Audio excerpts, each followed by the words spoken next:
नमस्कार भावांनो, मी सातारचा राहुल तुम्हा सर्वांचं स्वागत करतो आपल्या मिनी ब्लॉगमध्ये.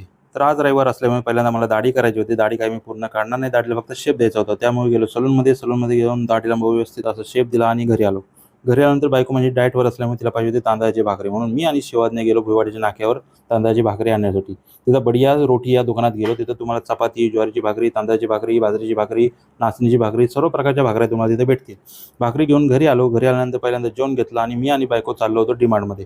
डीमार्टमध्ये जाण्या अगोदर पहिल्यांदा बोललो की गाडीमध्ये पेट्रोल टाकून घेऊया, कारण ती गाडीत काहीच पेट्रोल नव्हतं. त्यामुळे ₹200 पेट्रोल टाकलं आणि गाडी चालू होतच नव्हती, कारण की गाडीला चालू करायचं बोलले मला सारखी किकच मारायला लागते. एकदा किक मारली आणि गाडी चालू झाली. चालू होऊन मी पोहोचलो डीमार्टमध्ये.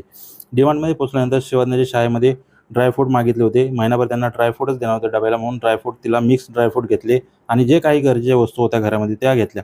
तिथल्या घेऊन डीमार्टमध्ये सर्व शॉपिंग केली. शॉपिंग करून काही थोडेसेच सामान घेतलं. तुम्ही पिशवी बघाल, एवढी पिशवीभरच सामान घेतलं, जास्त सामान घेतलेलं नाही आहे.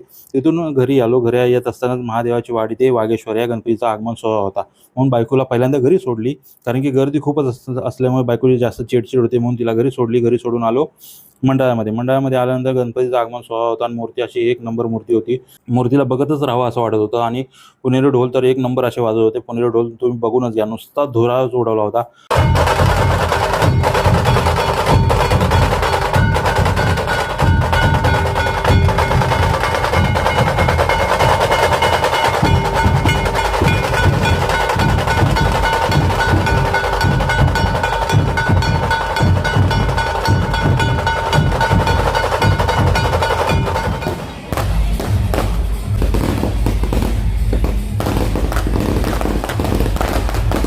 मंडळामध्ये गणपती पोहोचल्यानंतर मंडळाच्या मुलांनी 7 थराची गणपतीला सलामी पण दिली. थर बघून घ्या तुम्ही, एक नंबर थर लावले होते. तर भावांनो, आपल्या चॅनलला तुम्ही फॉलो केलं नसेल तर पहिल्यांदा फॉलो करून घ्या ना भावांनो.